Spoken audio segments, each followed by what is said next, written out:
क्या आपके साथ भी ऐसे होता है कि आपका दिमाग नॉन स्टॉप चल रहा है? एक थॉट आया, फिर दूसरा, फिर तीसरा और एंडलेस थॉट्स के इस चक्कर में आप फंस गए हो।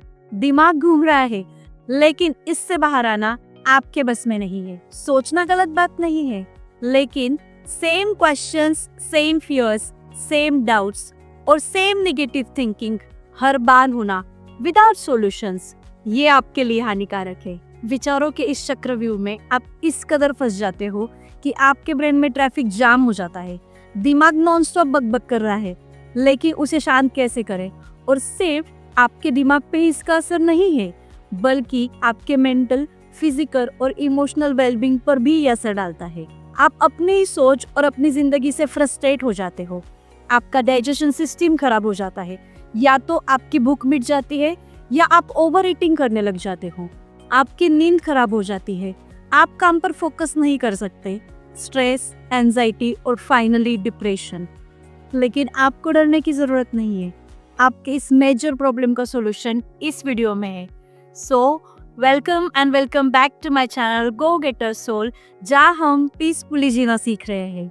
लेकिन अगर आपने अभी तक मेरे चैनल को सब्सक्राइब नहीं किया है तो तुरंत सब्सक्राइब करें और बेल आइकन को हिट करें, सो दैट आपको हर अपडेट मिलता रहे।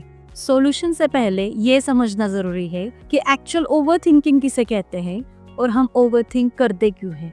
जब कोई बात हम बार बार सोचते हैं और वो सोचना हमारे लिए स्ट्रेस और कंफ्यूजन का कारण बनती है, तो उसे ओवरथिंकिंग कहते हैं। और इस ओवरथिंकिंग के 3 टाइप्स है: कंस्ट्रक्टिव, डिस्ट्रक्टिव और वेग।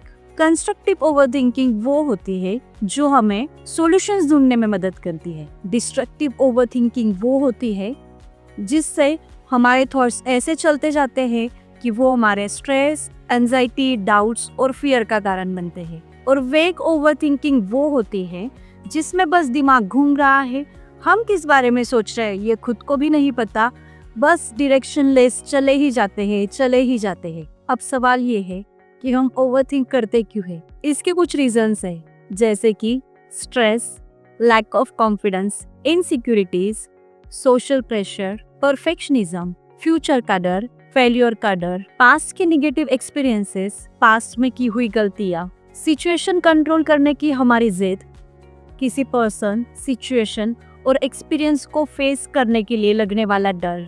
इन सब रीजंस में से आप कौन से रीजन से रेजोनेट करते हो, मुझे कमेंट में ज़रूर बताएं और मिलकर हम ये सब चीज़ें क्लियर कर देंगे। क्योंकि आपके बेटरमेंट के लिए, आपकी एनर्जी, आपका फोकस, आपका टैलेंट सही डायरेक्शन में जाने के लिए, एक अच्छी लाइफ जीने के लिए आप इस ओवरथिंकिंग से निकलना बहुत ज़रूरी है। So let's start with simple yet powerful tricks to overcome anxiety. First thing is to break pattern. Thoughts का वो पैटर्न ही हमें ब्रेक करना है। फॉर एग्जाम्पल, बार बार दिमाग में थॉट चल रहा है, उस थॉट का लूप क्रिएट हो गया है और उस लूप को हमें पॉज देना है, उस लूप को हमें ब्रेक करना है। और वो कैसे होगा? वो होगा एक एक्शन से। एक तुरंत एक्शन लीजिए जिससे ब्रेन को ये सिग्नल मिले कि कुछ तो नया है और इस पे से फोकस हटकर उस नए चीज पे फोकस डालना है। फॉर एग्जाम्पल, थॉट्स चल रहे हैं, तुरंत बोलिए स्टॉप और ब्रेन को एक नया सिग्नल मिलेगा। ब्रेन को लगेगा कुछ तो नया है। या फिर तुरंत 10 जंपिंग जैक्स कीजिए या 5 मिनट सॉन्ग ऑन करके डांस कर लीजिए, सो दैट आपका फोकस चेंज होके न्यू डायरेक्शन में चला जाएगा। सिंपल है ना? लेकिन सिर्फ सिंपल नहीं, बहुत ज़्यादा इफेक्टिव भी है। आप ट्राई करके देखिए। और आपके साथ में कुछ और ट्रिक्स और टेक्निक्स शेयर करने वाली हूँ जो सिंपल है लेकिन बहुत पावरफुल है। याद रखिए, हर एक चीज़, हर एक ट्रिक हर एक के लिए नहीं होती है। पूरे ट्रिक्स ट्राई कीजिए और आपके लिए जो बेस्ट फिट है वो रोज प्रैक्टिस कीजिए। इसमें से कुछ सॉल्यूशंस टेम्परेरी है, जैसे कि आप ओवरथिंकिंग के लूप में स्टक हो गए, आपने वो ट्रिक्स ट्राई की और आप लूप से बाहर। लेकिन मैं चाहती हूँ आपका कंप्लीट ट्रांसफॉर्मेशन हो। ओवरथिंकिंग का जो टैग आप पर लग गया है वो आपसे हट जाए और आप एक फुल्ली सेटिस्फाइड लाइफ जियो। इसलिए एंड में कुछ ऐसे 2-3 टिप्स शेयर करूंगी। अगर आप उसे प्रैक्टिस कर पाए तो आई एम वेरी श्योर कि आप इस ओवरथिंकिंग से परमानेंटली बाहर निकल जाएंगे। सेकेंड सॉल्यूशन है जो हमारे भारतीय संस्कृति का मूल है। हमेशा हमारी संस्कृति ने प्राणायाम और योगा का महत्व हमें समझाया है, और उसमें से एक ऐसा प्राणायाम है जो हमारे stress, over thinking, anxiety issues के लिए, स्लीप इश्यूज के लिए रामबाण उपाय है, और वो है भ्रामरी प्राणायाम। इस प्राणायाम में आपको बस सांस अंदर लेनी है, हमिंग साउंड करते हुए सांस बाहर छोड़नी है। Let's see how. Keep your eyes closed, shoulders relax, gentle smile on your face. Close your ears with your thumbs and place your fingers on your face. Inhale deeply. Hold your breath for 2 seconds and exhale while doing humming sound.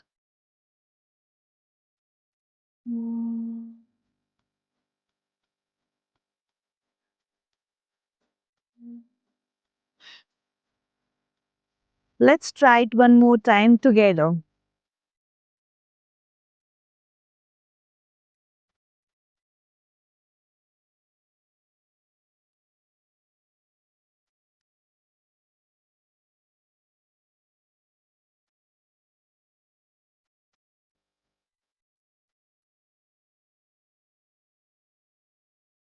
ये इतना simple है। जब भी आप overthinking के loop में फंस जाओ, 10 से 11 बार ये टेक्निक ट्राई कीजिए और आपको याद भी नहीं आएगा कि किस रीजन से आप ओवरथिंक कर रहे थे। अब थर्ड टेक्निक, जो कि बहुत इंटरेस्टिंग, बहुत मजेदार और बहुत इफेक्टिव है। जब मैं पहले ओवरथिंक किया करती थी तब इस टेक्निक को मैंने बहुत बार यूज किया है और इसके रिजल्ट्स अमेजिंग है। इस टेक्निक का नाम है 5 4 3 2 1। इसमें हम अपने ही बॉडी के सेंस ऑर्गन्स यूज करते हैं, जैसे कि 5 things that I can see.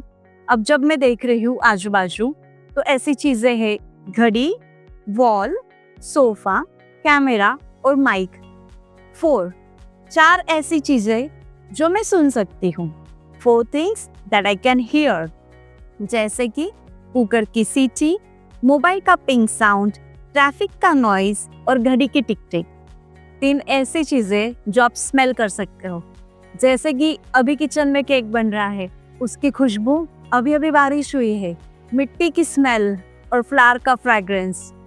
2 ऐसी चीजें जो आप फील कर सकते हो, जैसे इस फैब्रिक का टेक्सचर और मेरी स्किन। और एक ऐसी चीज जो आप टेस्ट कर सकते हो, जाइए किचन में और टेस्ट कर लीजिए। सो ये 5 4 3 2 1 का फंडा बहुत अमेजिंग है। जब मैं ओवरथिंक करती थी ना, तब मेरा ब्रेन बोलता था हाईवे, लेकिन मैंने बोला no, it should be my way, और धीरे धीरे उसे समझ आ ही गया। अब ये सब हुए टेम्पररी सॉल्यूशंस। ये आपको हेल्प करेंगे क्विकली उस ओवरथिंकिंग से बाहर निकलने के लिए। लेकिन जैसे मैंने कहा था कि मेरे लिए आपका कंप्लीट ट्रांसफॉर्मेशन जरूरी है, तो अब कुछ ऐसे टिप्स शेयर करूंगी जो धीरे धीरे प्रैक्टिस करते रहिएगा। और आपको पता है ही, जब भी आपको हैंड होल्डिंग की जरूरत हो, जब भी ऐसे लगे कि आपके ट्रांसफॉर्मेशन के लिए आपको मेरी जरूरत है, आपके पास मैंने डिटेल्स दिए हुए हैं। Feel free to connect any time. So let's begin with the very first thing. इसमें आपको क्या करना है, थॉट को डंप करना है। डंप द थॉट, वीकली या डेली, जैसे भी पॉसिबल हो, लेकिन करना ही है। आपके रॉ थॉट्स लिख लीजिए। देखिए कि इसमें से कौन से थॉट्स है जो आपके लिए अच्छे नहीं है, जो आपके लाइफ में तो है ही, जो आपके दिमाग में तो है ही, लेकिन आप नहीं चाहते उसका प्रेजेंस। सब कुछ लिख लीजिए। आप क्या फील कर रहे हो, कैसे फील कर रहे हो, कौन सी वो सिचुएशन है, क्या वो एक्सपीरियंस है जो आपको हर्ट कर रहा है, जो आपको पीछे ले रहा है।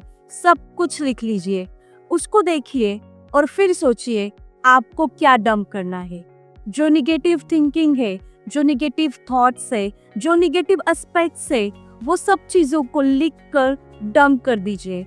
आप उसके साथ कुछ भी कर सकते हो, या तो वो पेपर जला दीजिए, या तो वो पेपर ट्रैश में डाल दीजिए, या तो उसे फ्लश कर दीजिए, या फिर अगर कुछ भी नहीं करना है तो वो अपने साथ जर्नल रखिए, लेकिन उसको देखिए मत। ऐसे सोचिए वो सब कुछ आपने डंप कर दिया है, that no longer serves you.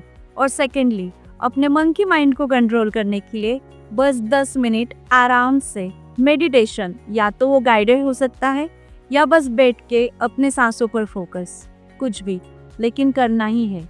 इससे क्या होगा, लॉन्ग टर्म के लिए आप एक शांति, इनर पीस फील करेंगे। और एक बात बोलूं, हर एक चीज़ पे हमारा कंट्रोल नहीं हो सकता है। चीज़ें छोड़ दे चलिए, आपको लगेगा सिचुएशन, पर्सन, एक्सपीरियंस मेरे कंट्रोल में हो, पर वो होता नहीं है। आप प्रेजेंट मोमेंट में जीना सीखिए, लाइफ को सिंपल बनाइए और मस्त जिए। आपका एक गो टू पर्सन रखिए जिसके साथ आप बैठकर सब चीज़ें शेयर कर सकते हो, आपका मन हल्का कर सकते हो, कुछ सजेशंस भी ले सकते हो, और देखिए लाइफ सिंपल हो जाएगी। ये सारे टेक्निक्स आप अपनी लाइफ में अप्लाई करें और इनके एक्सपीरियंसेस, इसके रिजल्ट्स मुझे ज़रूर बताएं, कमेंट में मेरे साथ शेयर करें। और मिलती हूँ नेक्स्ट वीडियो में। Till then, keep rising, keep shining, bye bye.